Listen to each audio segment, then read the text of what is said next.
ధ్యానము కొరకై పరిశుద్ధ గ్రంథమైన బైబిల్లో నుండి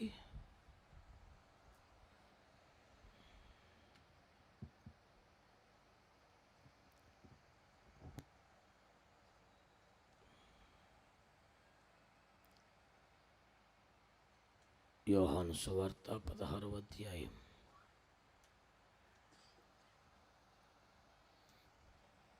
ఇది ఆపేస్తారా? ఈ గోల ప్రశాంతం ఉంది. యోహాను సువార్త 16వ అధ్యాయం 7వ వచనాన్ని చదివి ధ్యానం చేసుకుందాం. అయితే నేను మీతో సత్యము చెప్పుచున్నాను, నేను వెళ్ళిపోవుట వలన మీకు ప్రయోజనకరము. నేను వెళ్ళని ఎడల ఆదరణకర్త మీ యొద్దకు రాడు, నేను వెళ్ళిన ఎడల ఆయనను మీ యొద్దకు పంపుదును. దేవునికి స్తోత్రం కలుగునగాక. హల్లెలూయా.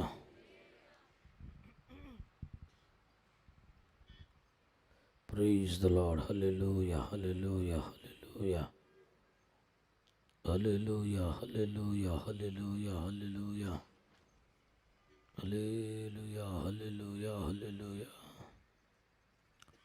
హల్లెలూయా, హల్లెలూయా.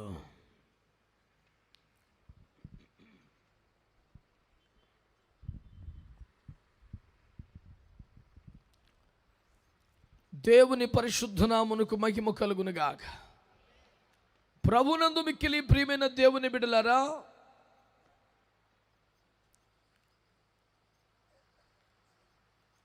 నా వైపు చూస్తూ శ్రద్ధగా దేవుని వాక్యమును ఆలకించమని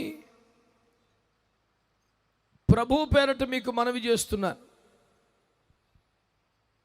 ప్రభువైన యేసుక్రీస్తు వారు స్వయముగా మాట్లాడిన ఒక అద్భుతమైన మాట మనం ఇప్పుడు దేవుని వాక్యములో చదువుకున్నాం.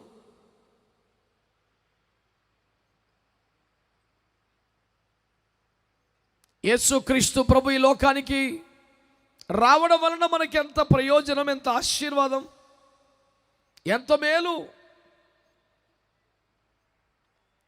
వర్ణించడానికి మాటలు చాలనంత విస్తృతమైన ప్రయోజనాన్ని ప్రభు రావడం వల్ల మనం అనుభవించాం. ఈ మధ్యకాలం బాగా ప్రాచుర్యం పొందుతున్న పాటలో నీవే రాకపోతే నేనేమైపోదును అని ఒక మాట మనము వింటూ ఉన్నాం, పాడుతూ ఉన్నాం. ఒకవేళ యేసు ప్రభువే రాకపోతే అసలు ఆ ప్రశ్నే భయంకరంగా, ఊహించనిదిగా, దారుణంగా ఉన్నది.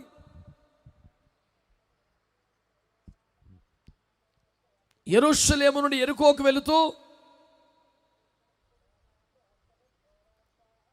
దొంగల చేతిలో చిక్కినటువంటి ఒక అభాగ్యుడు సర్వము దోచుకొనబడి, కొట్టబడి, రక్తపు మడుగులో విడిచిపెట్టబడగా ఎందరో వచ్చారు, చూశారు, వెళ్ళారు. కానీ మంచి సమరయుడు పేరు మీద ప్రభువైన యేసుక్రీస్తు వారు రావడం, అతనిపై జాలిపడి అతని వద్దకు వెళ్ళి ద్రాక్షారసం అనే పరిశుద్ధ రక్తాన్ని ఇచ్చి, నూనె అనే పరిశుద్ధాత్మనిచ్చి అతన్ని బ్రతికించడం, ప్రాణం తెప్పరిల్ల చేయడం మనం చూస్తాం.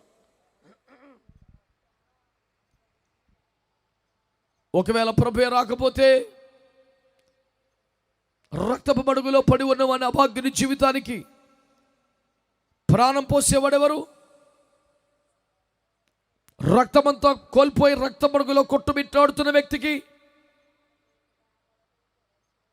పరిశుద్ధ రక్తం ఇచ్చేవారెవరు? అతని గాయములు కట్టునట్లుగా నూనె అనబడుతున్న పరిశుద్ధాత్మనిచ్చేదెవరు? ఇవన్నీ యేసయ్యే. ఓ పూట కొల్లవానింటికి చేర్చడం, 2 ధ్యానారాలు ఇవ్వడం, పరామర్శ చేయమని చెప్పడం, అన్నీ యేసయ్యే కదా. కాబట్టి యేసయ్య రాకపోతే పాపాలకి ప్రాయశ్చిత్తం ఎవరు చేస్తారు? యేసయ్య రాకపోతే మనకు బదులు మన శిక్షగా ఎవరు ప్రాణం పెడతారు? యేసయ్య రాకపోతే మరణములోనికి వెళ్ళి మరణం యొక్క బలము గలవాన్ని ఎవరు నశింపజేస్తారు? యేసయ్య రాకపోతే ధర్మశాస్త్రం ఎవరు నెరవేర్చి ముగిస్తారు? యేసయ్య రాకపోతే మనకు రక్షణ స్వస్థత ఎవరు సిద్ధపరుస్తారు? యేసయ్య రాకపోతే మన మరణము తాను తీసుకుని తన జీవాన్ని మనకిచ్చేది ఎవరు? యేసయ్య రాకపోతే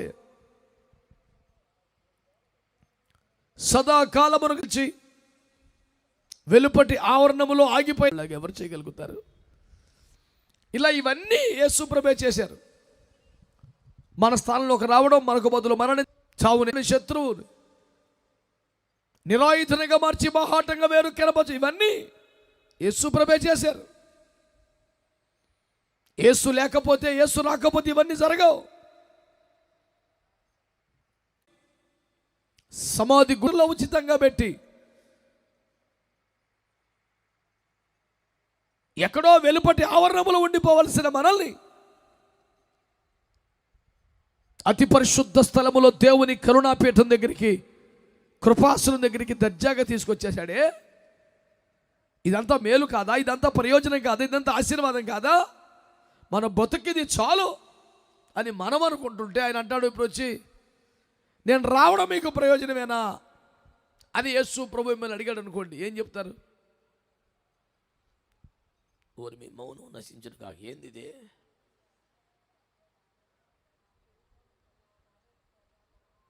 ఈ పాటి దానికి మా ప్యానం తీసేస్తారు.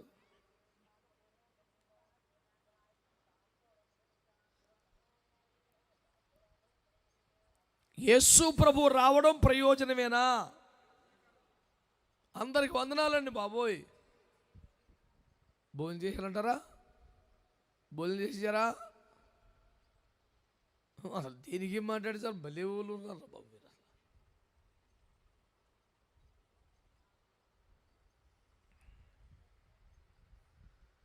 యేసుక్రీస్తు ప్రభువారు నరావతారిగా భూమి మీదకి రావడం, శరీరమును దాల్చి మన మధ్యలోనికి రావడం, సశరీరుడిగా మన మధ్య సంచరించడం, పాప శరీరాకారమును ధరించడం, మనకు బదులుగా సిలువలో మరణించడం, మరణములోనికి వెళ్ళి మన శిక్షను పూర్తి చేసి రావడం,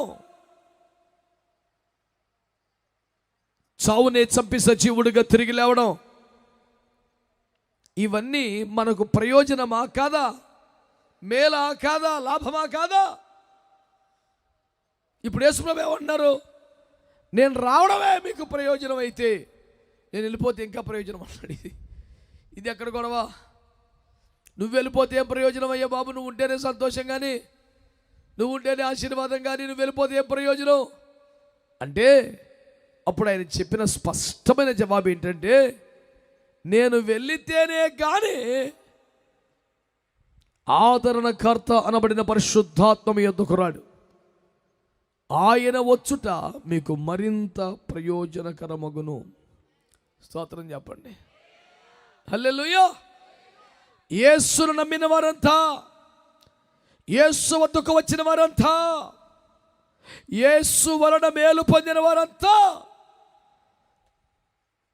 పరిశుద్ధాత్మ వద్దకు కూడా రావాలి, పరిశుద్ధాత్మను కూడా నమ్మాలి, పరిశుద్ధాత్మను కూడా పొందాలి. స్తోత్రం చెప్పండి గట్టిగా. హల్లెలూయా. ఇప్పుడు యేసు ప్రభు ద్వారా ఎంత మేలు, ఎంత ప్రయోజనం ఉందో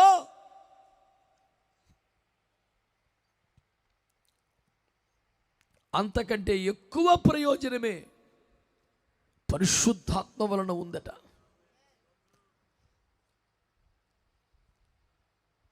ఈనాటి క్రైస్తవుల్లో చాలామంది యేసును నమ్మి, యేసును దేవుడిగా అంగీకరించి, యేసును ప్రభువుగా హృదయంలో ప్రతిష్ఠించుకొని, యేసును ప్రార్థిస్తూ ఆరాధిస్తున్న కోట్ల మంది క్రైస్తవులలో అనేకులు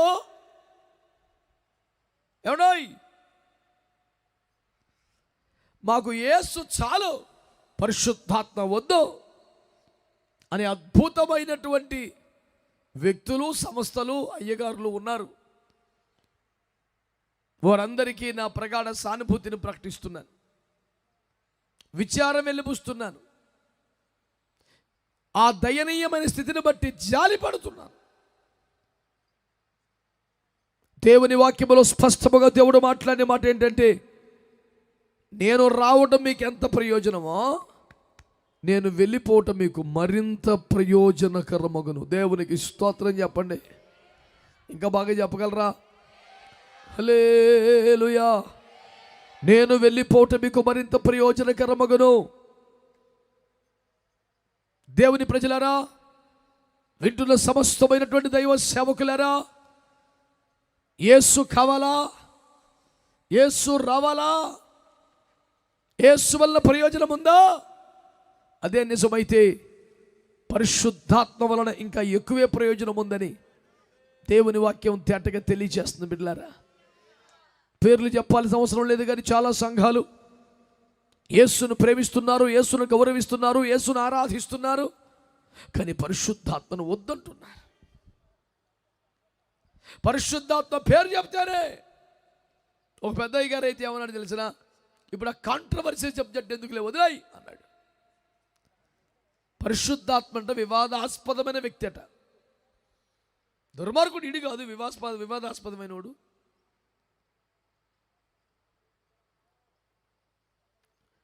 నీవు వివాదాస్పదమైన వ్యక్తివై పరిశుద్ధాత్మని అంటావా?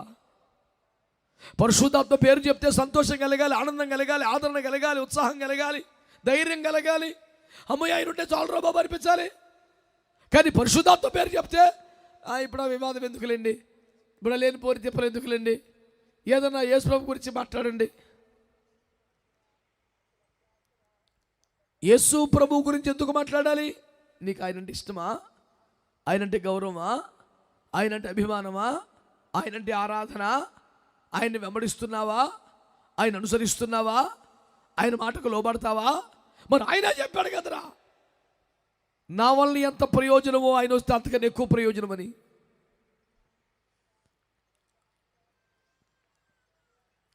యేసుక్రీస్తు రెండవ రాకడకు గురుతులు నెరవేరిపోతూ సమయము సమీపించినటువంటి కడవరి కాలములో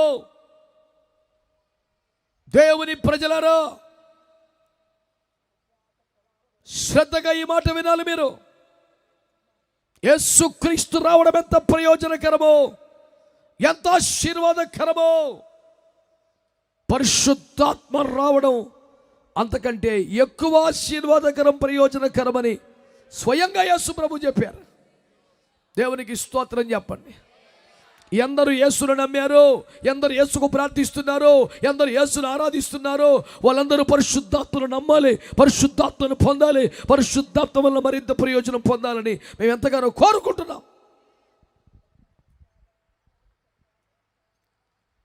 ప్రియులారా, దేవుని ప్రజలారా, యేసుక్రీస్తు స్వయంగా చెప్పారు, ఆయన వస్తే మరింత ప్రయోజనకరం. ఆయన రావడం మరింత ప్రయోజనకరం. ఒక చదువులేని వ్యక్తి మొన్న అన్నాడు,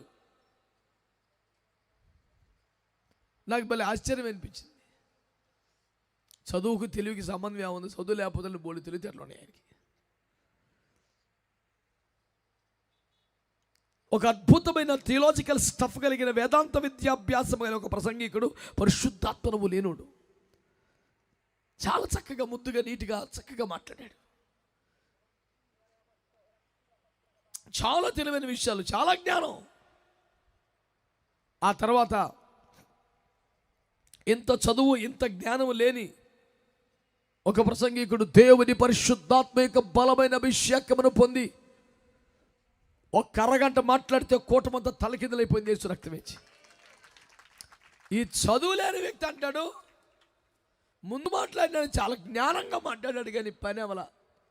వెనకాల ఆయన పెద్ద ఏదో అమాయకంగా చెప్పిన పని అయింది అన్నాడు. ఏలుముద్ర మనిషి అండి, అసలు ముక్క రాదు. నేను అన్నాను, నీకు అర్థమైన పాటేనే పెద్ద పెద్దోళ్ళకి అర్థమైతే ఎంత బాగుండరా.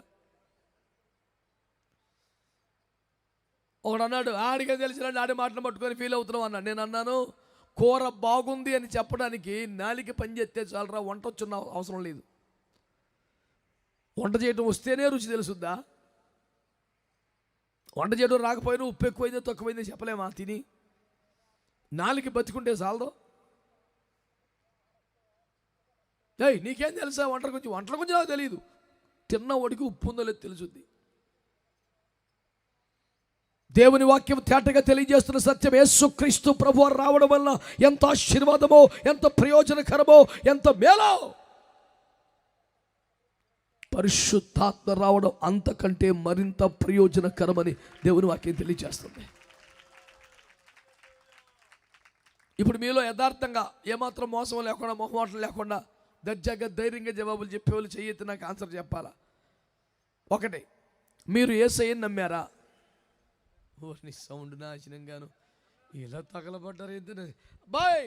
నువ్వు మరి ఏం చెప్తున్నావు? కోటలు కేకేసి జనాల్ని మీరు నోరు మూసుకున్నాడు ఎవడు మాట్లాడబాకండి అని ప్రిపేర్ చేసి పోగేసావా? అధ్యక్షుడు ఎవరు? నువ్వేనా అధ్యక్షుడు? నువ్వేగా అప్పగించావు నాకు. మంచి వాళ్ళందరూ స్తోత్రం చెప్పండి. హల్లెలూయా. బిడ్డలారా, దేవుని వాక్యాన్ని గమనించండి. మీరు యేసయ్యని నమ్మారా? సంతోషం, దేవుని స్తోత్రం. కమ్మని మాట మాట్లాడేది మీ పుణ్యం ఉంటుంది. అమ్మో,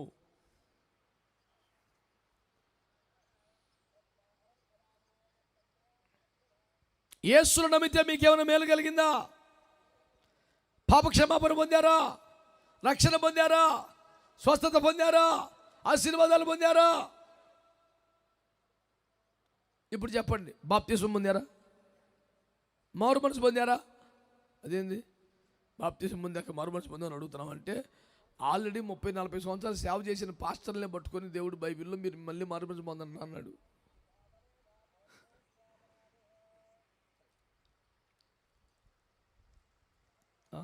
అయిపోయింది ఫోటో, సరిపెట్టేశాడు. దేవుని స్తోత్రం. హల్లెలూయా. ఇదంతా మన తోటలేదేనా? దేవుని స్తోత్రం. హల్లెలూయా. స్తోత్రం చెప్పరే. ప్రభునందు మిక్కిలి ప్రియమైన దేవుని బిడ్డలారా, ఎంతమంది యేసయ్యని నమ్మారు? రైట్. ఎంతమంది బాప్తిస్మాలు పొందారు? రైట్. ఇప్పుడు దించండి చేతులు. ఎంతమంది పరిశుద్ధాత్మను పొందారు? అది అట్టుండాల. యేసు రక్తమే జయం. ఇప్పుడు చూడండి, ఎంతమంది బాప్తిస్మాలు పొందారంటే 100 చేతులు లేచినాయి. ఎంతమంది పరిశుద్ధాత్మను పొందారు అంటే 50 చేతులు లేచినాయి. అంటే ఇంకా పరిశుద్ధాత్మను పొందని వారిలో సకానికి సగం మంది యేసు నమ్మిన వాళ్ళే. వాళ్ళకి ప్రభువు తెలియదు కనుక. ఎక్కడ ఆ మాట ఎక్కడన్నాడు?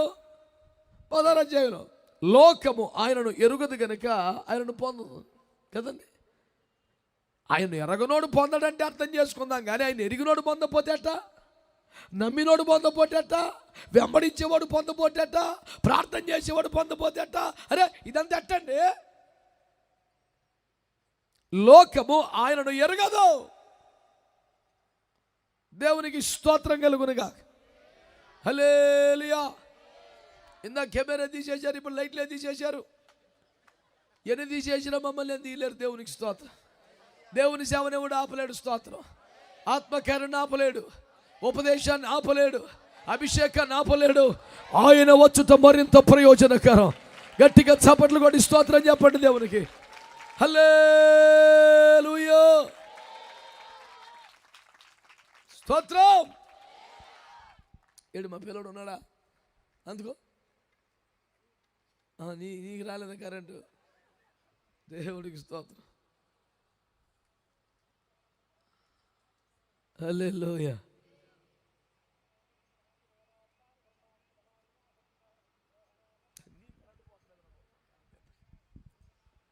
Praise the lord. హల్లెలూయా. హల్లెలూయా. నీకు వచ్చిందా కరెంట్? నీకు ఆఫ్ చేసేసాడా? లేడు, అక్కడ వస్తున్నాడు. దేవునికి స్తోత్రం. హల్లెలూయా. దర్వేశ్వరుడికి పెట్టినానా? స్తోత్రం. హల్లెలూయా. నన్ను యేసు వలె మార్చుటకు పంపబడిన వాడా, ఇప్పుడే దిగిరమ్మయ్యా. పిలుద్దామా?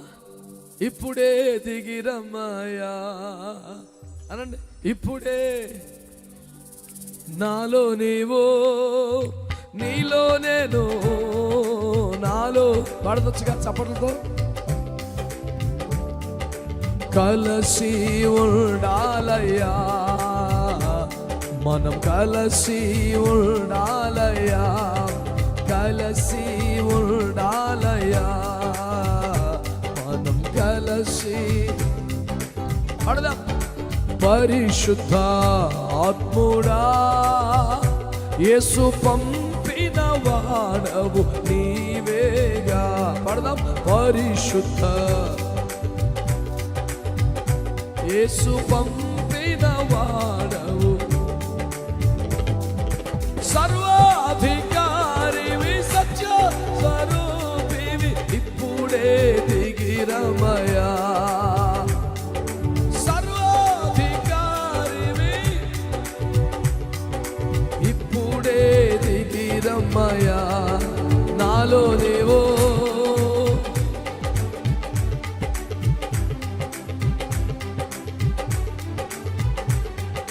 కలిసి ఉండాలయ్యా, మనం కలిసి పాడొచ్చుగా చక్కగా. నాలో నీవు, నీలో నేను, పాడదాం.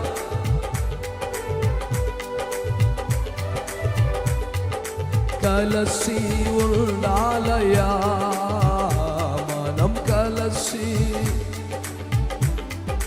కలిసి ఉండాలయ్యా.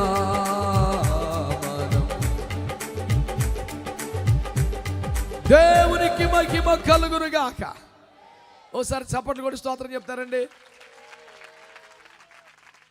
చప్పట్లు కొట్టినంత సేపు స్తోత్రం చెప్పాల్సింది. చేతికి మూతికి అడ్డమేం లేదు. కొట్ట యేసు రక్తమే జయం. హల్లెలూయా, ఆమేన్. నా బాధ ఏంటంటే మేము యేసుని నమ్ముతాం, మాకు యేసు తెలుసు, కానీ యేసు ఆత్మ వద్దంటే ఇదేమి చిత్రం సార్.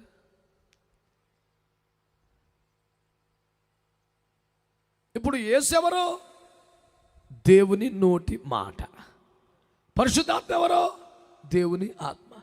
అంటే దేవుని మాట కావాలి కానీ దేవుని ఆత్మ వద్దంటే అసలు అది ఏం రకమరా?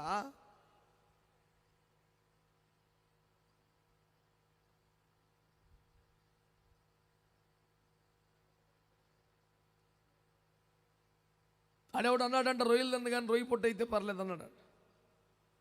ఇదేం పచ్చిమిరా, రొయ్యలు తినవా, అక్కడికి నువ్వు శాకాహారివా, రొయ్యి పొట్టు కలిపేసావు జాగ్రత్తగా.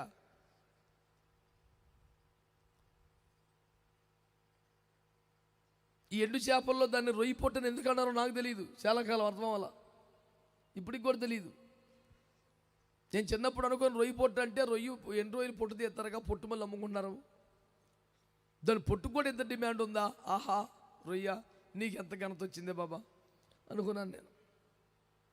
కానీ తీరా చూస్తే అదొక రొయ్యకు ఒలిచేసిన పొట్టు కాదు, పొట్టు తీటకు వీలు రాని చిన్న రొయ్య కదండి అది. అది మరి రొయ్యి పొట్టు అని పేరు పెట్టారు ఏందిరా నాయన? పొట్టు తీయరాని రొయ్య అది.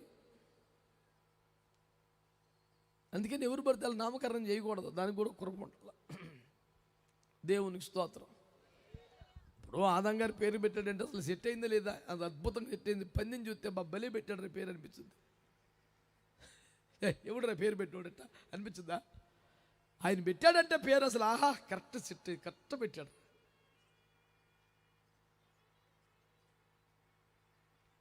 లోపలతో బయటదా సౌండ్? బయటదేనా? మొత్తం నీ చెరువులో కొత్త దేవునికి స్తోత్రం. మంచి వాళ్ళందరూ స్తోత్రం చెప్పండి. అసలు వెలిపటి వాడెవడో లోపటి వాడెవడో అర్థం కాకుండా మర్మంగా పెట్టావు కోటం. దేవునికి స్తోత్రం. వివేకమా ఇది నీకు సాధ్యమా? చేతులెత్తి స్తోత్రం చెప్పండి. హల్లెలూయా. ప్రభునందు మిక్కిలి ప్రియమైన దేవుని ప్రజలారో, నాకు అర్థం కాని విషయం అండి. నువ్వు యేసు ప్రభు కావాలంటావు, ఆయన ఆత్మ వద్దంటావు. ఏందిరా నువ్వు? ఏ రకమరా? అలా ఆర్గ్యుమెంట్కి తెగదో సావదు. మోకాలకి బోడిగుండికి ముడేసినట్టే ఉంటుంది. తెల్లవారులు ముడిపడిద్దా సచ్చిద్దా? ఓ తాడు తీసుకొచ్చి మోకాలికి ముడేసి పొలక ముడి పడిద్దా? తెల్లారిపోతామే. మరి ఇటు వితంతవాదం ఏంటంటే అర్థం పడుతుందని పనికిమాలిన వాదం. యేసు ప్రభు నాకు చాలా ఇష్టం, నా దేవుడు నా ప్రభు, పరిశుద్ధాత్మ నాకు నచ్చదండి, అంత నాకు కుదరదండి. యేసు అంటున్నాడు, నేను వెళ్ళిపోతే ఆయన వస్తాడు, ఆయన వచ్చుట మీకు మరింత ప్రయోజనకరం.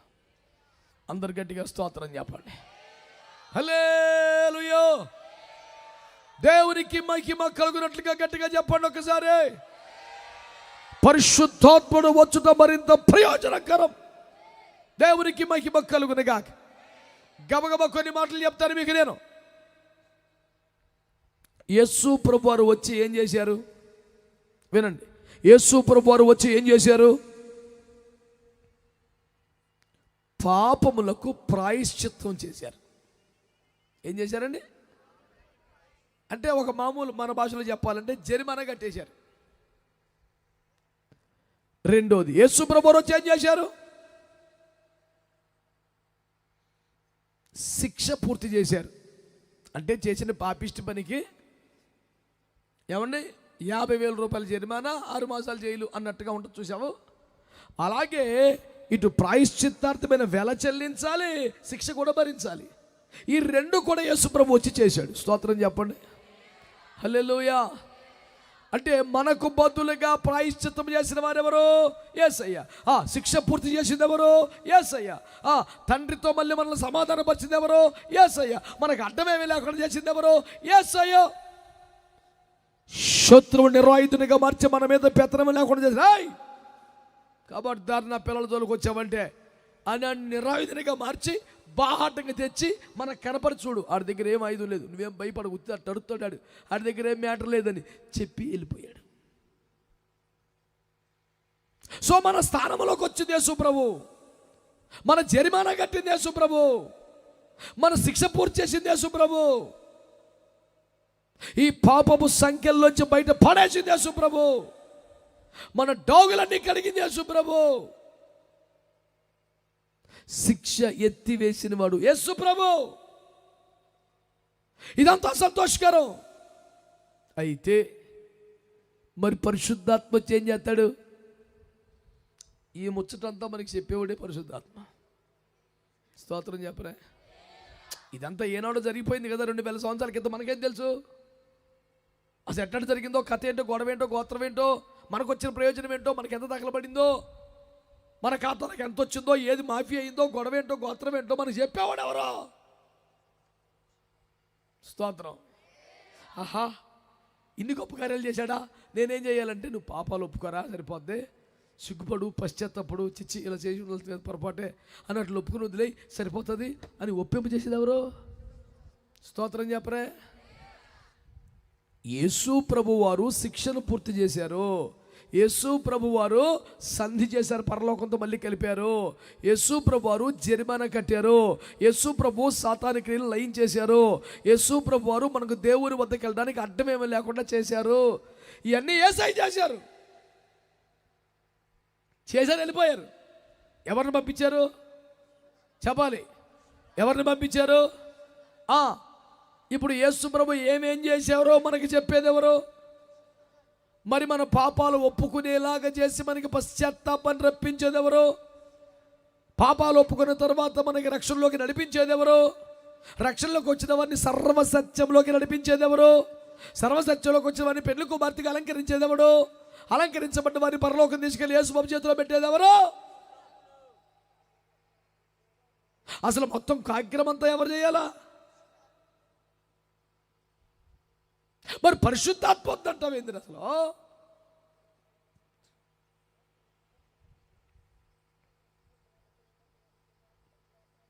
ఇశ్రాయేలు ప్రజలు ఐగుప్తు దేశంలో నుండి వాగ్దాన దేశానికి వెళ్తుంటే ఎడారి ప్రయాణము చేయుచున్నారు.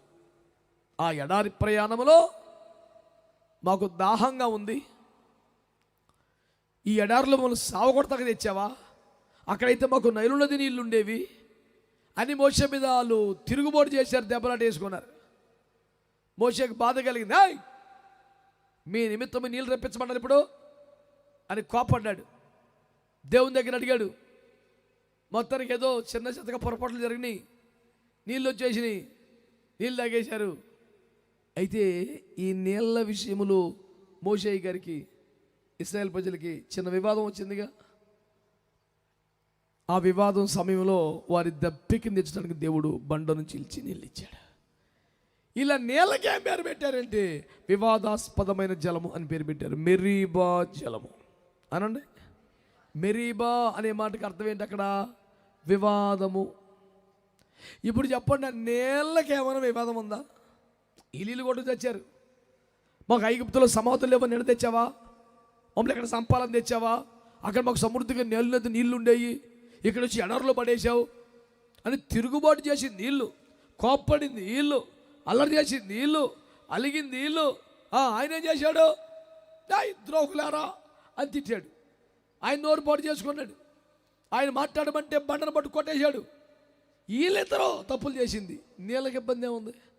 వీళ్ళిద్దరూ తగులెట్టుకొని వీళ్ళిద్దరూ తిట్టుకొని ఆ సందర్భంగా పోన్లే అని జాలిపడి దేవుడు అరణ్యములు బ్రతుకుటకు నీళ్లు పంపిస్తే ఆ నీళ్ళకి ఏం పేరు పెట్టారు?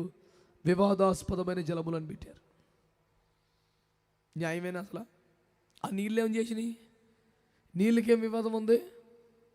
మీరు కొట్టు తెచ్చి పేరు దానికి పెట్టారేంటి?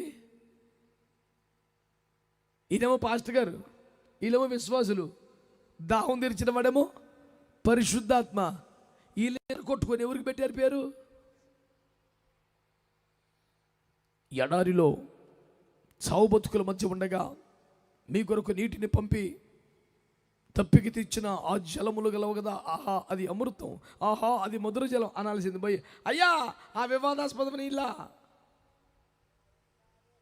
సంఘాల మధ్య, క్రైస్తవుల మధ్య, సేవకుల మధ్య రకరకాల వివాదాలు ఏర్పడి ఈ వివాదాలని ఎవరికంట కట్టారు? తీసుకెళ్ళి పరిశుద్ధాత్మ కంట కట్టారు. ఆయన ఏం చేశాడు?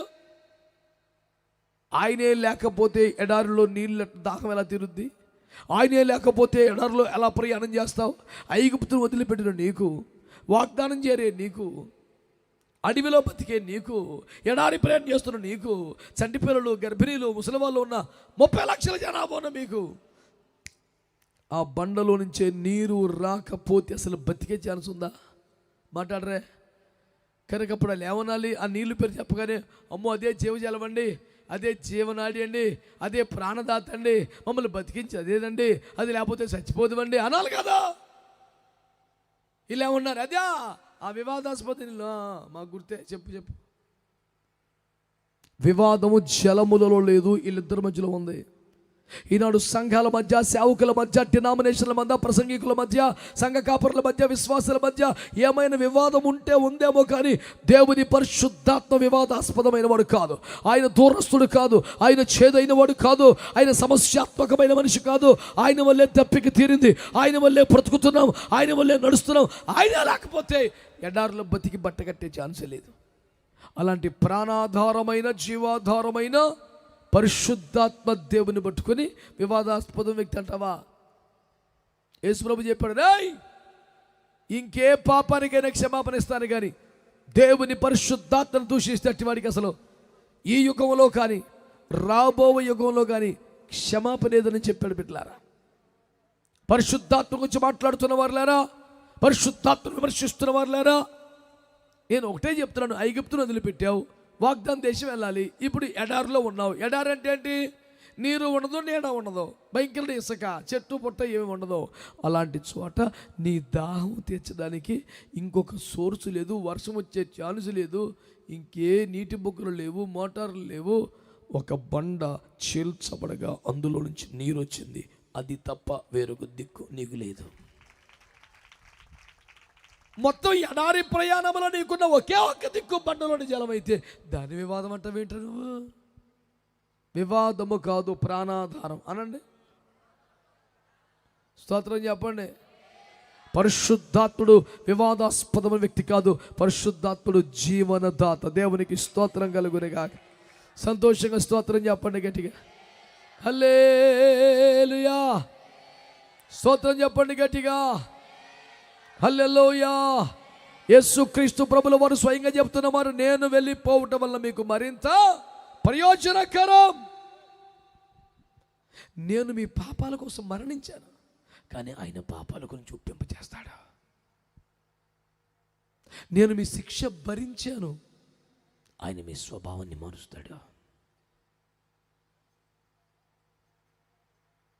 నేను మీ కొరకు రక్తము చెందించి తండ్రితో సమాధానపరిచాను, ఆయన మీ దాహం తీరుస్తాడు.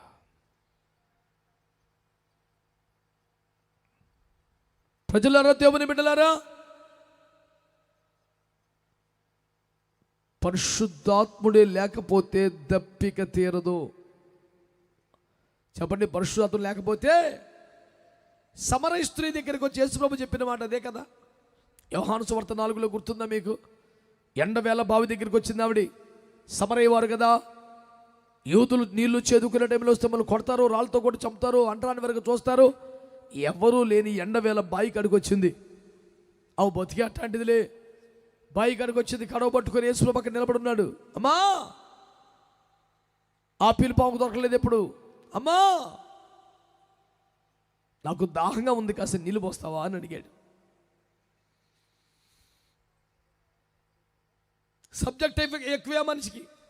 అందుకే నేను నీళ్ళు పోస్తానని కానీ పోయినాను అనుకున్నా.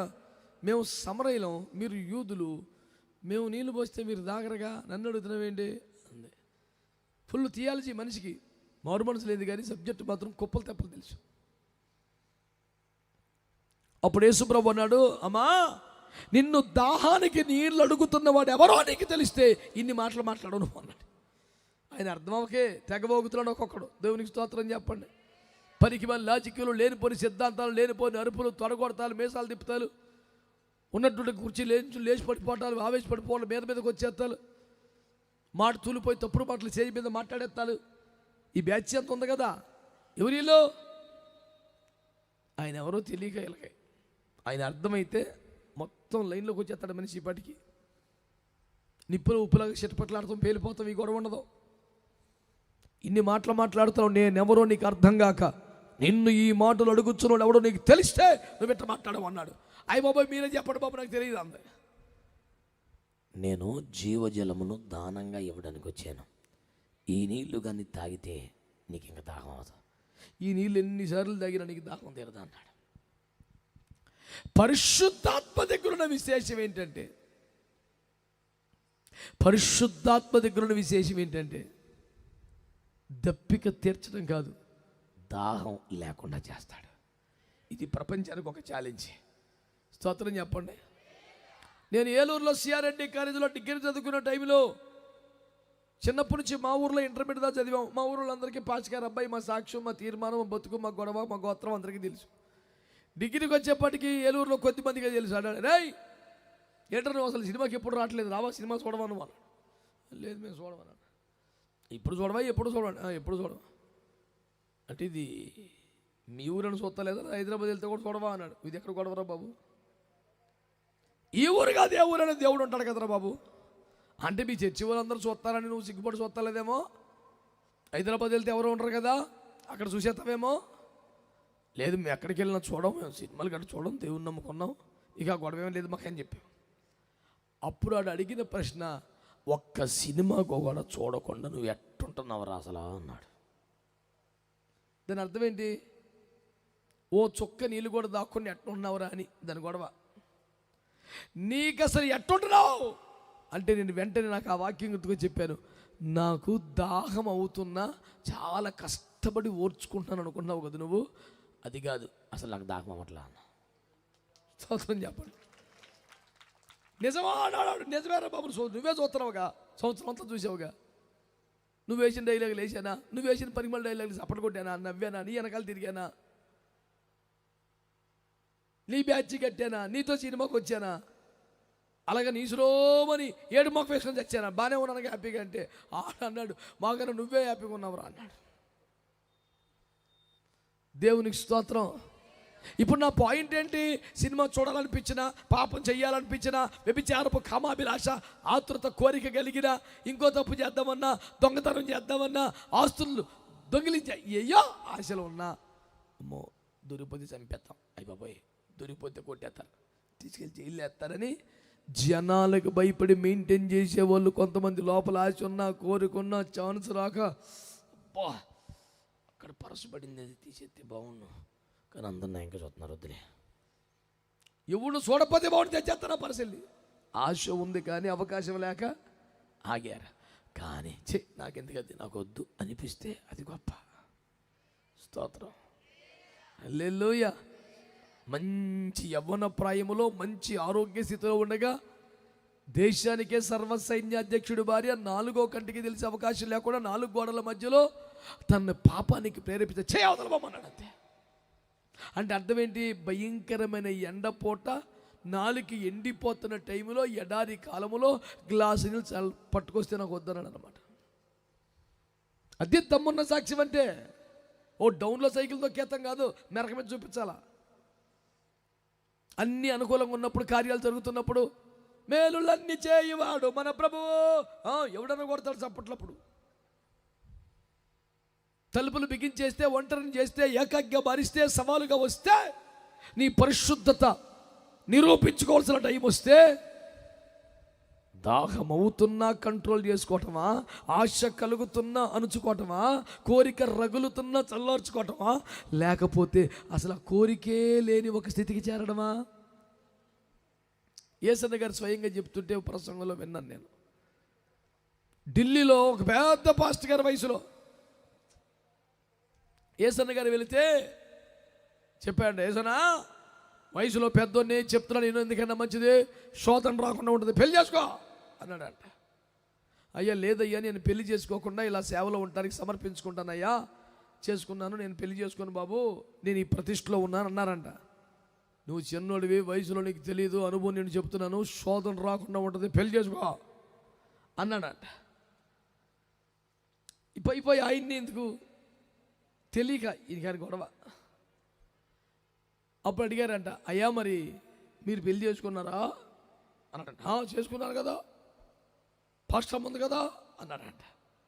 అప్పుడు ఇది అడిగాడంట, అయితే నీకు ఎప్పుడు శోధన రాలేదా అన్నాడు. అదే మరి మరి ఇంకేంటి మరి కంగారు అయిపోతున్నాడంట. అప్పుడు యేసన్న గారు చెప్పారంట, పెళ్లి చేసుకున్నా పెళ్లి చేసుకోకపోయినా కడుపులో దేవుడి భయం ఉంటే నువ్వు కుదురుకుంటావు, లేకపోతే నాశనం అయిపోతావు అన్నాడు. ఇక మారు మాటల్లో స్తోత్రం చెప్పండి. హల్లెలూయా. నువ్వు కడుపులో భయం ఉండాలి, పిచ్చేసే లేకుండా దేవుడు చూస్తున్నాడు, దేవుడు లెక్క అడుగుతాడు, దేవుడి ముందు నిలబెడతాడు, న్యాయపీఠం ముందుకు వెళ్ళాలి, అంధకారం ముందు రహస్య క్రియలు బయలుపరిచి వరుసగా కరువులు ఎదురు పెట్టి లెక్క అడిగితే ఏం చెప్పుకోవాలి బాబా అనే భయం ఆడవాలి. ఇక్కడ దాహం వేసిన కష్టపడి ఓర్చుకోవటం కాదు, అసలు దాహమే లేకుండా చేయటం దేవుని పరిశుద్ధాత్మ కార్యం. నేనిచ్చు నీళ్ళు తాగువాడు మరి అన్నిటికీ నీ దప్పికొనడు. అది అద్భుతం పరిశుద్ధాత్మలో.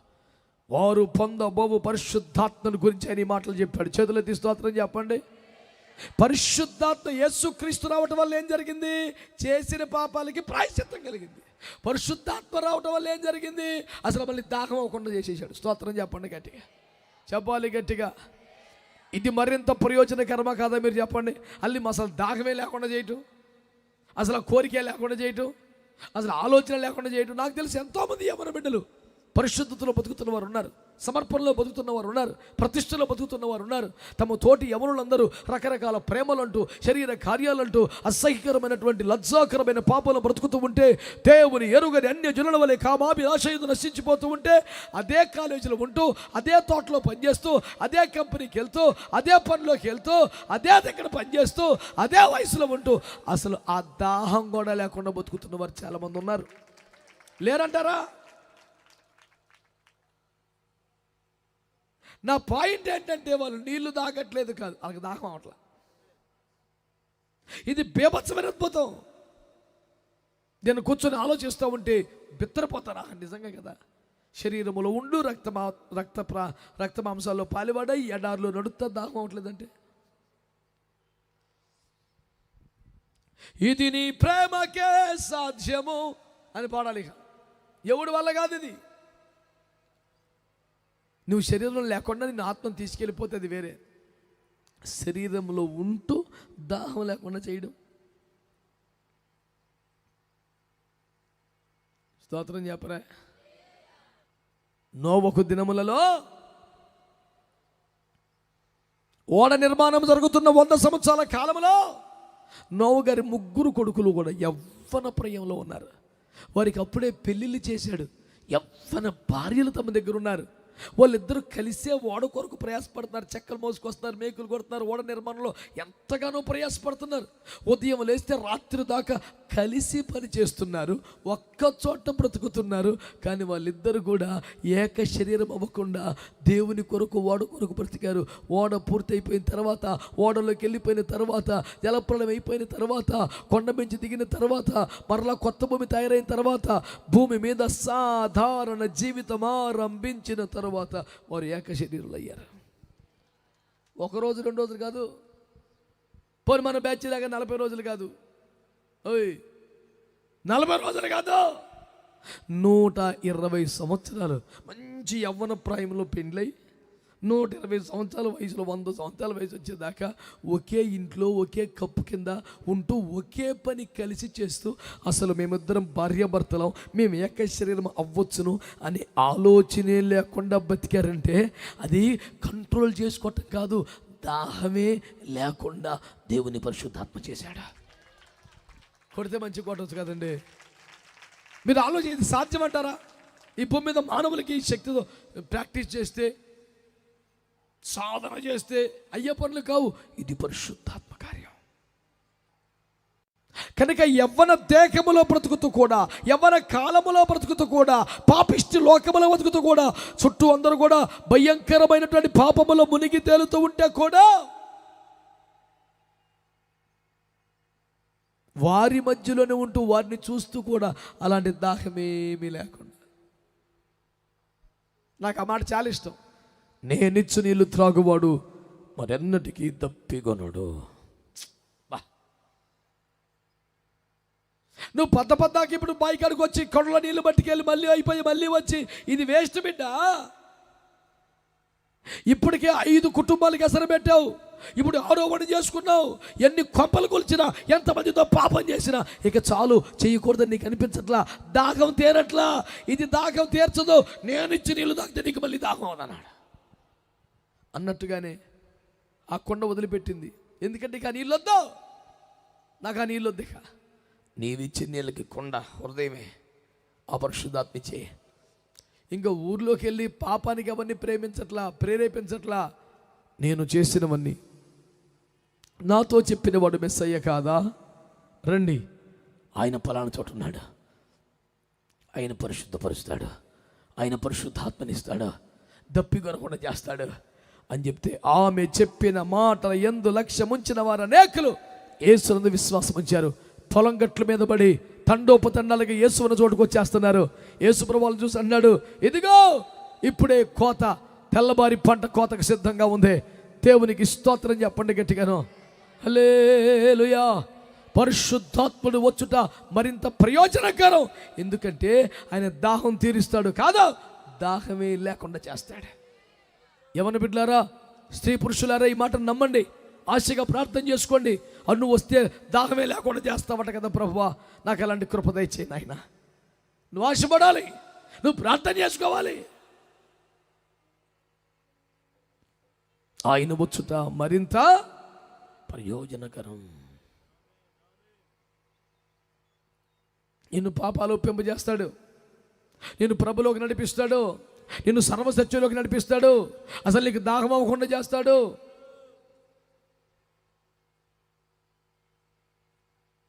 ఏసీ రూమ్లో కూర్చున్నవాడు దర్జాగా నాకు పెద్ద దాహం అవ్వట్లేదంటే ఆశ్చర్యం లేదు, కానీ ఎడారిలో తిరిగేవాడికి దాహం అవ్వట్లేదంటే ఆశ్చర్యం కదా. ఆ ఎండకి ఇసుక వేడికి దాహం అవ్వకుండా ఉంటుందా? ఉంచాడుగా. అది పరిశుద్ధాత్మ దేవుని మహాత్యం అంటే. తెలివిగా మాట్లాడుతున్న థియాలజీ వచ్చని, ప్రసంగాలు వచ్చని, భోజు మీద మాట్లాడి నాకేం అక్కర్లేదు ఆ పరిశుద్ధాత్మ అంటాడు. దాహానికి అడ్డదారులు దొక్కుతాడు, పనికి మళ్ళీ పనులు చేస్తాడు, దొరికిపోతాడు. ప్రభు అంటున్న మాట నీతో ఈ రాత్రి, ఆయన వచ్చుట మరింత ప్రయోజనకరం. చేతులెత్తి ప్రభువుకి స్తోత్రం చెప్పండి. హల్లెలూయా. యోహాను సువార్త 14వ అధ్యాయములో 16-17 వచనాలలో నేను వెళ్ళిపోతే వేరొక ఆదరణకర్త మీ దగ్గరకు వస్తాడు. ఏంటి ప్రయోజనం అంట? ఆయన ఎల్లప్పుడూ మీతో ఉంటాడు. గట్టిగా స్తోత్రం చెప్పండి. హల్లెలూయా చెప్పాలి గట్టిగా. ఆయన ఎల్లప్పుడూ మీతో ఉంటాడు. కన్న తల్లిదండ్రులైనా కట్టుకున్న వారైనా ఎల్లప్పుడూ ఉంటారు తోడుగా. ఎవరైనా ఏదో ఎవరి పని మీద వాళ్ళు జీవితం కొనసాగించాలి కదా. చిన్నపిల్లలు కూడా స్కూల్కి పోవాలి కదా. అమ్మ నాన్న తోడుగా ఉండరే. చదువు అయిపోతే ఉద్యోగానికి వెళ్ళాలి, పెళ్ళి అయిపోతే వారింటికి వెళ్ళిపోవాలి. ఎవరికి ఎల్లప్పుడూ తోడుగా ఉండరు, కుదరదు. కానీ ఆయన మీతో ఎల్లప్పుడూ ఉంటాడు. స్తోత్రం చెప్పండి గట్టిగా. హల్లెలూయా. ఆయన మీతో ఎల్లప్పుడూ ఉంటాడు. నీ కొంతకాలము ఉండను, ఆ తర్వాత మరలా వత్తును. ఈలోపు మీతో ఉండేది పరిశుద్ధాత్మ. నీ సిద్ధాంతం పాడుగా నీకు అర్థమవుతుందా? యేసు ప్రభు వచ్చారు, వెల చెల్లించారు, లెక్కలు సెట్ చేశారు, వెళ్ళిపోయారు. ఇప్పుడు పంపించింది ఎవరిని? పరిశుద్ధాత్మని. ఇప్పుడు ఉన్నది ఎవరో? ఇప్పుడు సహాయపడేది ఎవరో? ఇప్పుడు నడిపించేది ఎవరో? ఇప్పుడు బోధించేది ఎవరో? ఇప్పుడు దాహం తెచ్చేది ఎవరో? మరి నువ్వు నాకు యేసు ప్రభు చాలనో, యేసు ప్రభు వస్తాడు. ఇప్పుడు లేడు, వెళ్ళిపోయి. వచ్చేం చేస్తాడు? అయ్యో కుమారుడా, నా కొరకే పడిగాపులు పడి ఉంటేవా, నేనంటే నీకెంత ప్రేమ, వెరీ గుడ్ అన్న అండవు. నేను వెళతా, మీకు తోడుగా ఉండడానికి పరిశుద్ధాత్మని ఇచ్చాను కదా. నా మీద గౌరవం, నా మీద నమ్మకం ఉంటే నువ్వు పరిశుద్ధాత్మను నమ్మాలి కదా, పరిశుద్ధాత్మను పొందాలి కదా. నేను ఇచ్చిన పరిశుద్ధాత్మను ఎందుకు పొందలేదని ఆయన రేపెడతాడు వచ్చి. అప్పుడు సరిపోతుంది కరెక్ట్గా.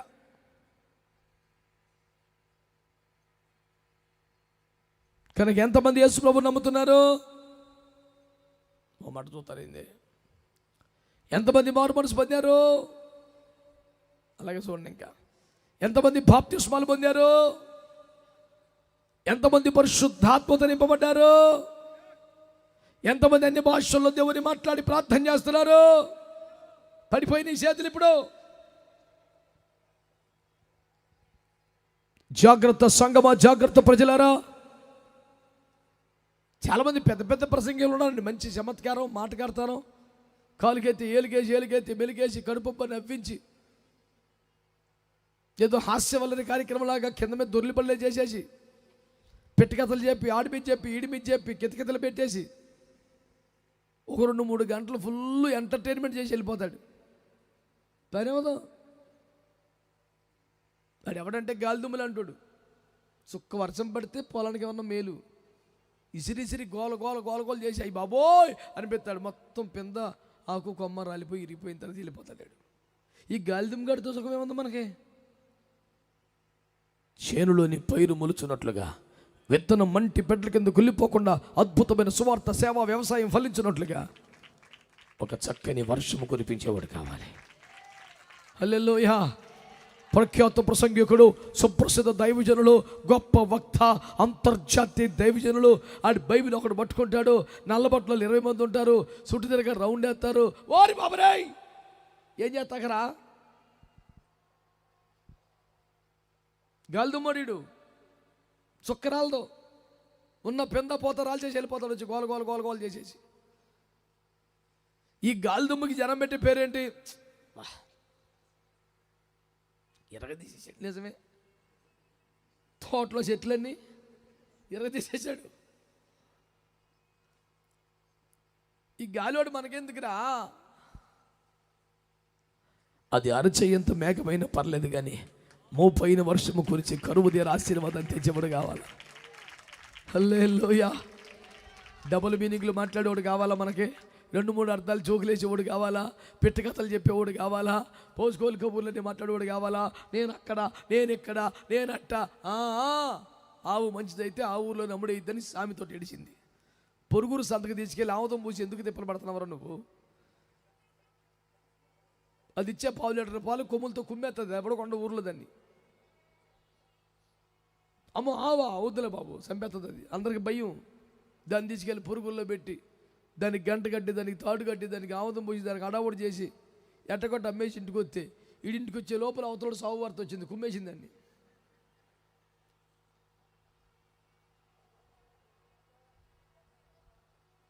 ఎంత దొంగ వ్యాపారం ఇది. మనకి ఎవడు కావాలి? దేవుని పరిశుద్ధాత్మ వర్షం కావాలి. ఈ గాలి దుమ్ముడు మనకొద్దు. స్తోత్రం చెప్పరే. పాట పాడినా, ఆరాధన చేసినా, వాక్యం చెప్పినా, ప్రార్థన చేసినా ఒక మోపైన వర్షము కుమ్మరించేవాడు కావాలి. దేవుని పరిశుద్ధాత్మ దిగి రావాలి. హల్లెలూయా చెప్పరే. 3.5 సంవత్సరాలుగా వర్షం లేదు, కరువు ఎక్కువైపోయింది, ప్రజలు అల్లాడిపోతున్నారు. ఏలియా ప్రార్థన చేశాడు, తల మోకాల మధ్యలో పెట్టుకున్నాడు. యెహోవా దేవుడు కాదన్నారని మేఘాలు మూసేయమని చెప్పారు, కానీ ఇప్పుడు ఒప్పేసుకున్నారు కదా, కురిపించాయి అని ప్రార్థన చేశాడు. ఆకాశాలు తెరవబడి పెలపెలమంటూ వచ్చేసింది వర్షం. దేవునికి స్తోత్రం కలుగునగా. దేవుని తోట కలకల్లాడాలి, విత్తిన విత్తనములు ఫలించాలి. ఇది జరగాలంటే ఒక మోపైన వర్షం. ఉట్టి గాలుడి ఇప్పుడు కావాలి, అడవుడి గోల. కొంతమంది ప్రసంగికులు ఉన్నారు, ప్రభు వాళ్ళని కాపాడు కాక, మొదలుపెట్టిన దగ్గర నుంచి ప్రసంగం అయిపోయిన దాకా ఏకపాత్రపని చేసినట్టు వెనకాల మ్యూజిక్ కొడుతూనే ఉండాలి. అంతలో యేసు ఆ గ్రామానికి రాగా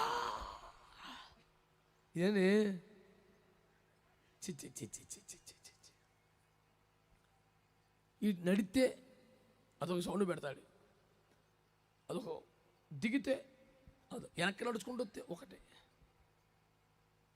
కొబ్బరి నెయ్యి సీసా పట్టుకొని మీద పోసేస్తుంటాడు, అప్పుడు ఇంకో సౌండ్.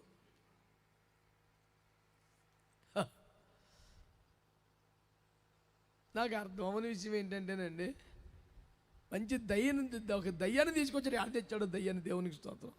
తనతో పాటు సేవకుల్ని, పరిచారకుల్ని, మంచి మంచి వాళ్ళు తెచ్చుకుంటే బాగుంది. దయ్యాన్ని ఆడ తెచ్చుకున్నారు, ఆయన తెచ్చుకున్నాడు, దయ్యాన్ని తెచ్చాడు, పట్టుకున్నాడు కొబ్బరిని.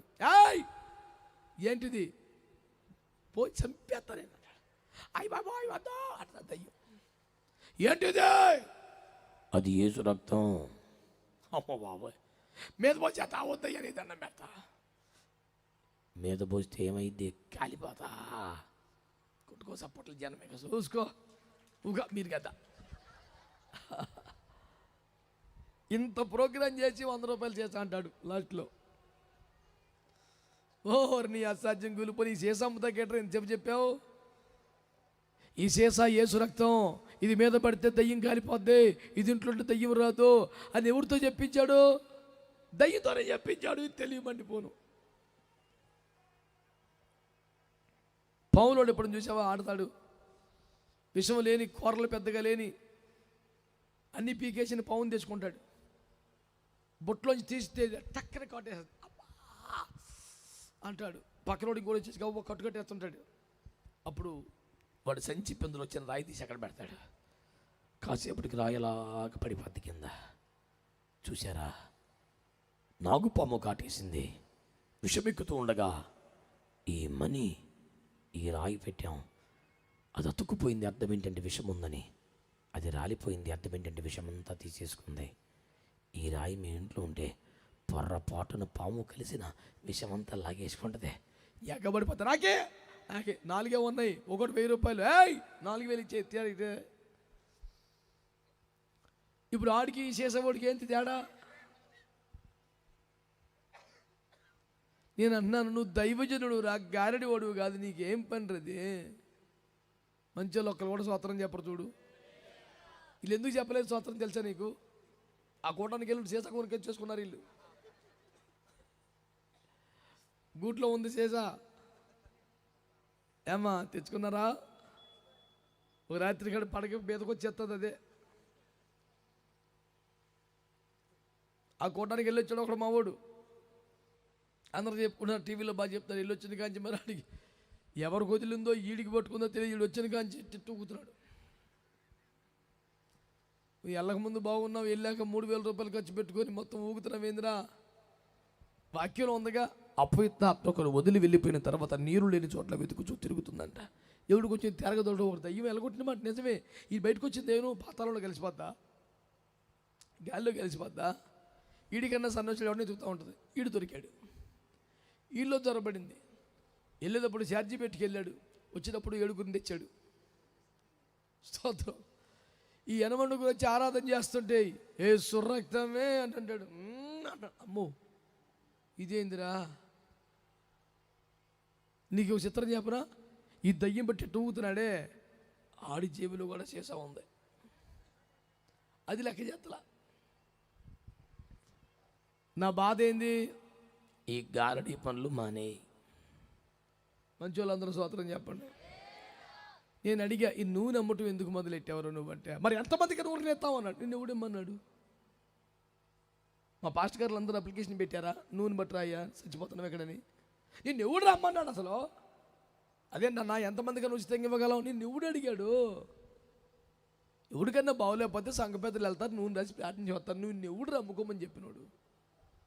మీరు ఆయా గ్రామాలకు స్వార్థకి వెళ్ళినప్పుడు ప్రార్థించిన కబుర్లను పట్టుకెళ్ళండి, 100కో 50కో అమ్మండి, పర్లేదు అని ఎవడు చెప్పాడు? వీళ్ళ బాసు సైతాన్ గారు చెప్పాడు.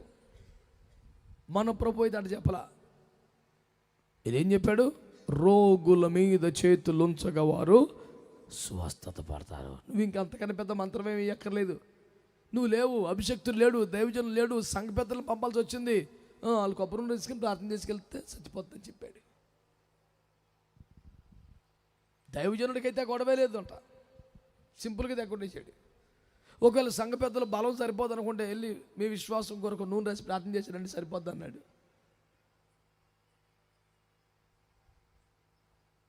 ఇందులో మీకు కొసమెరపు చెప్పనా, ఈ పాస్టర్ గారు చేసా, సంఘ పెద్ద చేసా కొనుక్కొచ్చుకున్నారు. ఎందుకని? ఏదన్నా 8 పట్టినోడు ఎవడన్నా ఊగుతా వస్తే టీవీలో చూశాడు కదా, ఏ చెత్త మీద పోసేత అంటే పారిపోతాడని.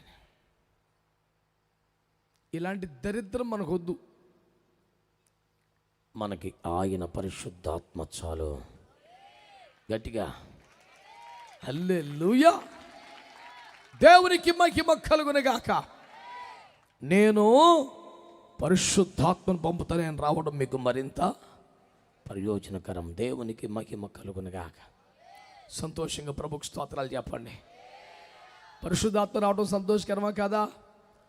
బాగా చెప్పండి, ఈ మాటలు గుర్తుపెట్టుకోండి. అసలు ప్రాణం పోయితే మర్చిపోకూడదు. ఒకటేంటి, ఆయన వస్తే తప్ప మన పాపాలు ఒప్పింప చేయడు. ఆయన వస్తే తప్ప రక్షణలోకి నడిపించడు. ఆయన వస్తే తప్ప సత్యంలోకి రాలేం.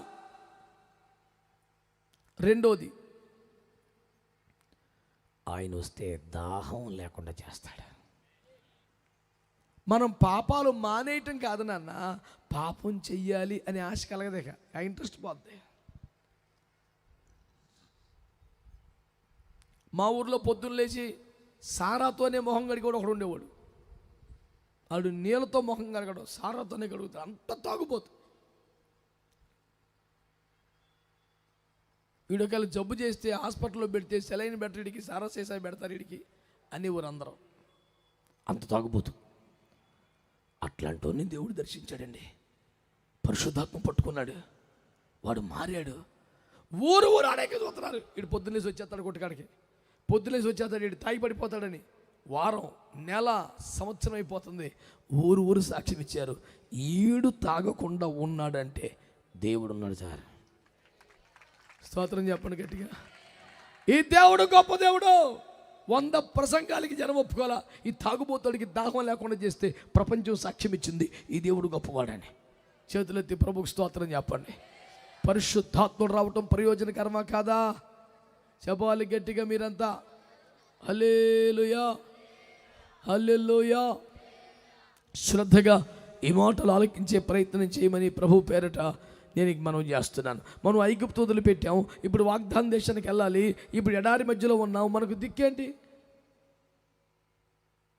దిక్కేంటి? ఆ బండలో నుంచి వచ్చే నీరే. ఆ బండల నుంచి వచ్చే నీరు పేరేంటి? పరిశుద్ధాత్మ. అసలు పరిశుద్ధాత్మ లేకుండా ఒక్క దినమైన బ్రతకడం కుదరదు. అడుగడుగున పరిశుద్ధాత్మే. నా మాట బాగా ఆలకించండి మీరు. మన్ను గురించి ఆ యొక్క మన్నా పడింది కదా, మన్నా పడిన విధానం చూస్తే అది నూగు మంచులో దాగి ఉండేవట ఆ గింజలు. ధనియాలాగుండేయట, అది మంచులో ఉండేయట. ఎండ పడ్డాక ఆ ఎండకి మంచు ఎగిరిపోయిన తర్వాత అందులోంచి గింజలు కనపడేయంట. అంటే వీళ్ళ ఆకలి తీర్చిన, వీళ్ళకి ప్రాణం పోసిన, యాత్ర చేసే బలమిచ్చిన ప్రతి గింజ కూడా మంచు గర్భములో నుండి వచ్చినదే, మంచులో దాచబడి వచ్చిందే. ఇప్పటికీ మీకు వాక్యపు అవగాహన ఉంటే ఆ మంచు దేవుని పరిశుద్ధాత్మ తప్ప ఇంకోటి కాదని జ్ఞాపకం చేసుకోండి. ప్రతి గింజ అంటే ప్రతి వచనం, ప్రతి వాక్యం నీ సొంత తెలివైతే, నీ సొంత మాటలైతే, లోకోక్తులైతే ప్రయోజనం ఉండదు. ప్రతి అక్షరము, ప్రతి గింజ దేవుని పరిశుద్ధాత్మ గర్భములో దాచబడి కాపాడబడి ఆ మంచులో నుంచి వచ్చిన వాక్యం అయితే ఎడారి ప్రయాణం చేయటానికి, వాగ్దాన దేశం చేరడానికి కావలసినంత శక్తి వాళ్ళకి ఇస్తుంది. దేవునికి అందరూ స్తోత్రం చెప్తారా? హల్లెలూయా. పరిశుద్ధాత్మ రాకపోతే, గుర్తుపెట్టుకోండి వరుసగా నా మాటలన్నీ, పరిశుద్ధాత్మ రాకపోతే ఆయన రాబట్టే పాపాన్ని ఒప్పింపజేస్తాడు, రాబట్టే రక్షణ నడిపించాడు, రాబట్టే రక్షణలోకి నడిపి సర్వసత్యంలో నడిపిస్తున్నాడు, దాహం లేకుండా చేస్తున్నాడు, యాత్ర చేయుటకు కావలసిన బలమైన ఆహారాన్ని ఆయన ఇస్తున్నాడు. శ్రద్ధగా నా మాటలు ఆలకించండి. పరిశుద్ధాత్మ వల్ల కలిగే ప్రయోజనం ఏంటి? ఒక బలిపీఠ మీద అర్పణ పెట్టాం, దాని మీద ఏమి రావాలి? అగ్ని రావాలి. అగ్ని అంటే ఏంటి? పరిశుద్ధాత్మ. అంటే అగ్ని రావటం వల్ల ఏం తెలుస్తుంది?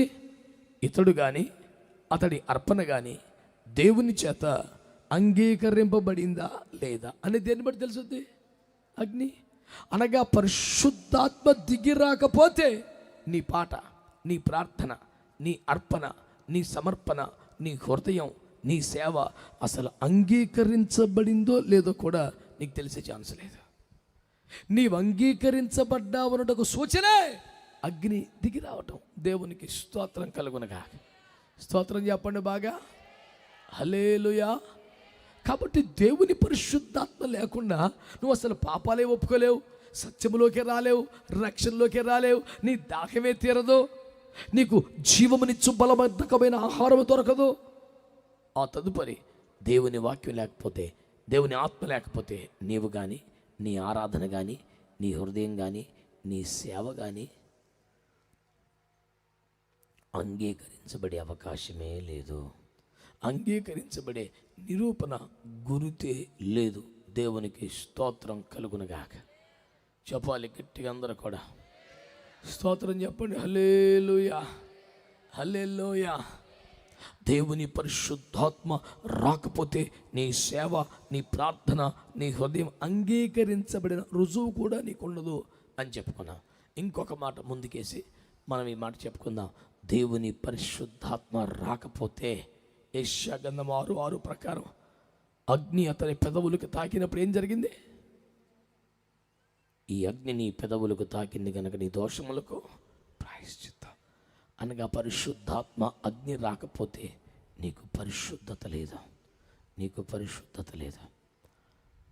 ప్రతి బలహీనత నుండి, ప్రతి లౌకిక ఆత్మ నుండి నిన్ను కాల్చి పరిశుద్ధపరిచి పవిత్రపరిచేది కేవలం దేవుని పరిశుద్ధాత్మేనని మీరు శ్రద్ధగా గ్రహించాలి. దేవునికి స్తోత్రం కలుగునగా. ఆమేన్, హల్లెలూయా. ప్రభునందు మిక్కిలి ప్రియులారా, పరిశుద్ధాత్మ రాకపోతే వాళ్ళు ఎట్టి పరిస్థితుల్లో కూడా అంగీకరించబడ్డ సూచన లేదు. నెక్స్ట్, పరిశుద్ధాత్మ గనక రాకపోతే ఈ అద్భుతమైన మాటని మనసులో పెట్టుకోండి ప్రియులారా, మనసులో పెట్టుకోండి. నీకు ముద్రేంటి, నీకు ఆమోదం ఏంటి, నీకు సూచన ఏంటి, నీకు పరిశుద్ధత ఎవరు? దేవుని పరిశుద్ధాత్మే. దేవుని పరిశుద్ధాత్మ రాకపోతే పరిశుద్ధత ఉండదు. దేవునికి స్తోత్రం కలుగునగాక. ఆమేన్. గట్టిగా చెప్పండి ఆమేన్. హల్లెలూయా, హల్లెలూయా. మరొక మాట మీకు జ్ఞాపకం చేస్తాను. ఆదికాండం 24వ అధ్యాయంలో, జాగ్రత్తగా మాట్లాడండి. ఆదికాండం 24వ అధ్యాయంలో ఏమండి, పరిశుద్ధాత్ముడు వచ్చి ఏం చేశాడు? 14వ వచనం. ఆ తర్వాత 22వ వచనం ఏం చేశాడు? రిబ్కా అనబడే కన్యకను అబ్రహాము కుమారుడైన ఇస్సాకు కొరకు ఎంపిక చేసి ఆమెకు కావలసిన వస్తువులన్నీ సమకూర్చాడు. గట్టిగా స్తోత్రం చెప్పండి. హల్లెలూయా. ఇప్పుడు ఇస్సాక్ అంటే ఎవరు? యేసయ్యకు సాదృశ్యం. అబ్రాహాం అంటే ఎవరు? తండ్రికి సాదృశ్యం. ఎలియాజరు ఎవరు? పరిశుద్ధాత్మకు సాదృశ్యం. రిబ్కా ఎవరు? ఎత్తబడే సంఘానికి సాదృశ్యం. అంటే సంఘాన్ని సెలెక్ట్ చేసేది ఎవరో? సంఘానికి దేవుని బిడ్డలారా ఆభరణములు అనే కృపావరములు ఇచ్చేది ఎవరు? దేవుని పరిశుద్ధాత్మ. గట్టిగా స్తోత్రం చెప్తారా? అంటే సంఘము పెండ్లి కుమార్తెగా సిద్ధపడటానికి కావలసిన మెటీరియల్ అంతా ఇచ్చేది ఎవరు? మరి నువ్వు పరిశుద్ధాత్మ నమ్మకపోతే యేసుప్రభు నమ్మి మాత్రం నీకు ఉపయోగమే ఉంటుంది. పెండ్లి కుమార్తె సంఘములు ఉండవా? రాకల్లో ఎత్తబడవా? మరి నీకు ఎలా? నీకు ఆభరణాలు ఇచ్చేది ఎవరు? పరిశుద్ధాత్మే.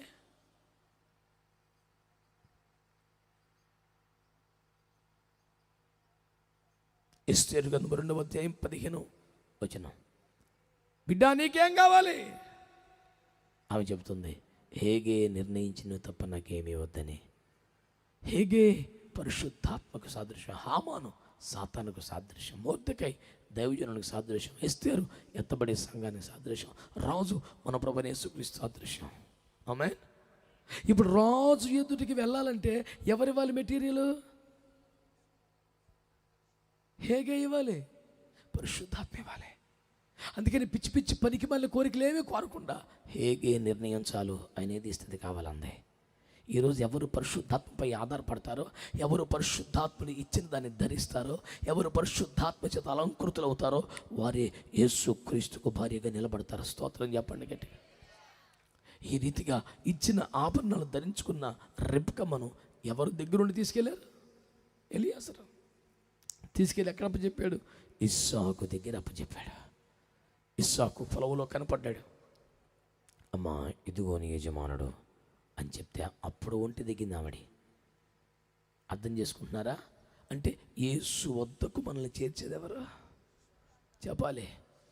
మన కోసం దిగి వచ్చింది ఎవరో? మన పాపాలు ఒప్పింపు చేసింది ఎవరో? రక్షణలోకి నడిపింది ఎవరో? సర్వసత్యంలో నడిపింది ఎవరో? అసలు ఈ పాపిష్టి ఎడారిలో మనకు దాహం లేకుండా చేసింది ఎవరో? ఈ ఎడారి యాత్ర చేయుటకు మనకు బలమైన ఆహారాన్ని ఇచ్చింది ఎవరో? మన వద్దకు ఆ నూతన పెండ్లి వస్త్రాలు ఇచ్చింది ఎవరు?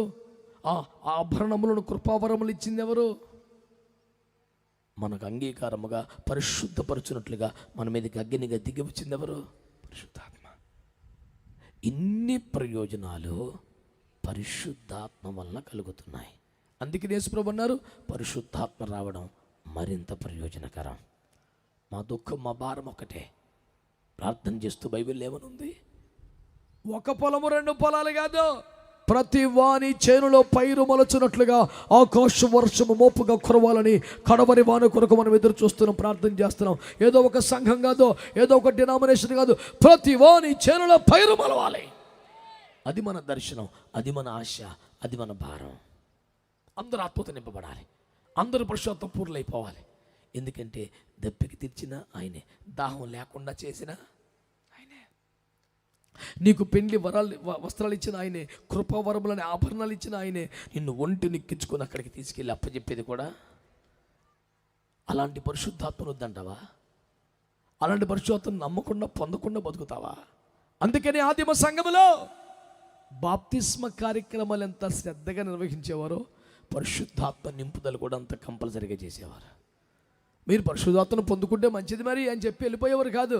మోకరింపజేసి వారి కోసం చేతులండి ప్రార్థన చేసి అందరూ పరిశుద్ధాత్మతో నింపబడ్డ తర్వాతే పంపించేవారు వాళ్ళని. కనుక పరిశుద్ధాత్మ పొందటం ఒక అవకాశం కాదు, మన అవసరం. మన అవసరం. అందరూ నమ్మాలి, అందరూ పొందాలి, అందరూ నింపబడాలి, అందరూ నడిపించబడాలి, అందరూ అలంకరించబడాలి, అందరూ యేసు వద్దకు చేరాలి. ఇవన్నీ చేసే పరిశుద్ధాత్మపై ఆధారపడాలి.